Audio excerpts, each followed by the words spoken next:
Graça e paz, amados. Mais um fim de semana chegando e os ucranianos ainda seguem lutando pela liberdade.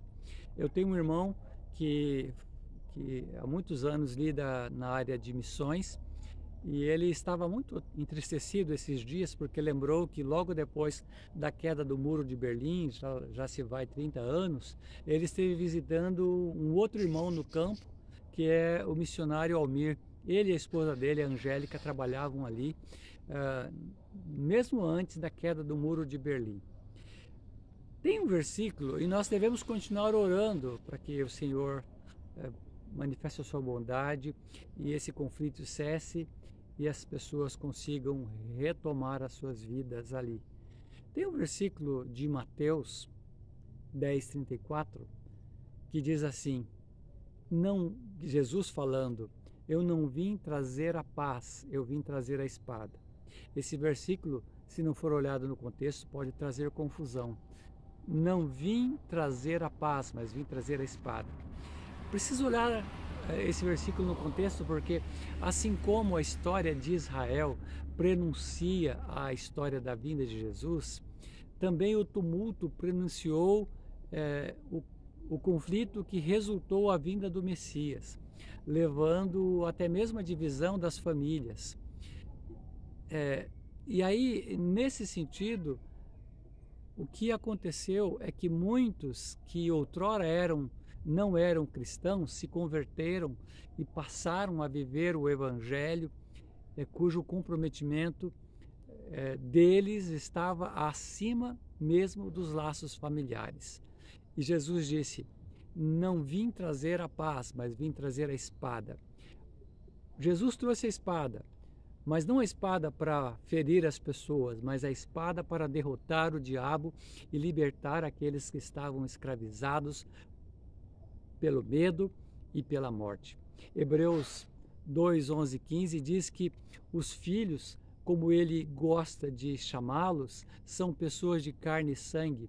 Por isso o próprio Jesus se tornou carne e sangue igual a eles, tomou a natureza deles. Para quê?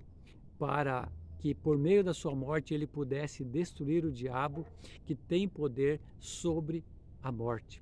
E também para libertá-los da escravidão que causa medo, o medo da morte. Como Jesus enfrenta a batalha? Hoje Jesus enfrenta a batalha e nos chama para nos unirmos a Ele na luta pela liberdade.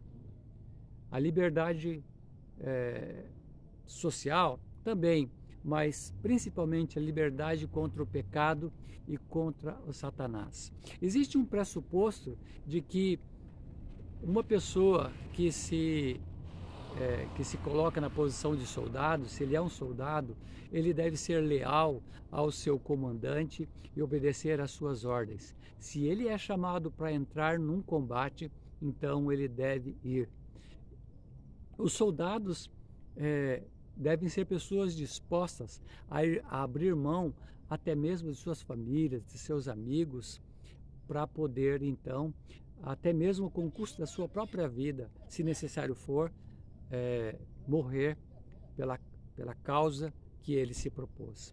Se nós pusermos o que o Evangelho está dizendo, é que se nós colocarmos até mesmo as nossas famílias, os nossos amigos, acima do nosso compromisso com Cristo, então nós não poderemos nos juntar a Ele na luta.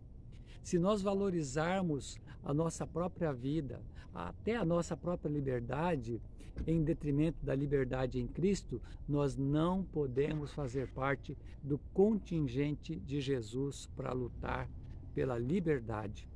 Seria loucura seguir a Jesus se ele tivesse sido apenas um religioso, alguém que causou conflito, que causou divisão, que perturbou as famílias e que exigiu a liberdade completa ao custo da separação das famílias. Mas Jesus não é alguém que pensa ser Deus, ele é Deus e apenas ele tem o direito de exigir a lealdade absoluta. Se a liberdade política merece celebração, a liberdade espiritual merece muito mais, merece júbilo.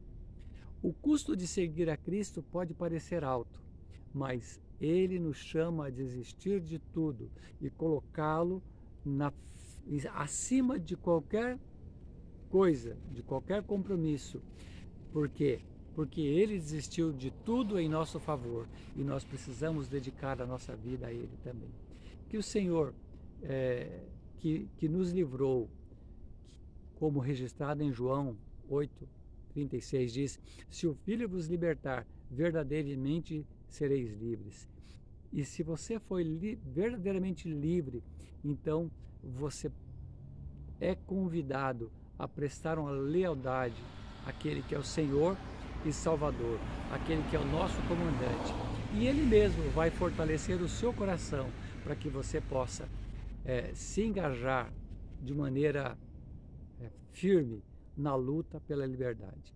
Que o Senhor te dê a paz, que você possa valorizar a liberdade religiosa que nós temos, a liberdade que nós temos aqui, e orar por aqueles que estão sendo oprimidos pelo mundo, em especial aqueles que estão ali no conflito Rússia-Ucrânia, para que o Senhor manifeste a sua bondade e faça cessar aquele conflito. Deus abençoe. Ótimo fim de semana para você, na graça do Senhor Jesus.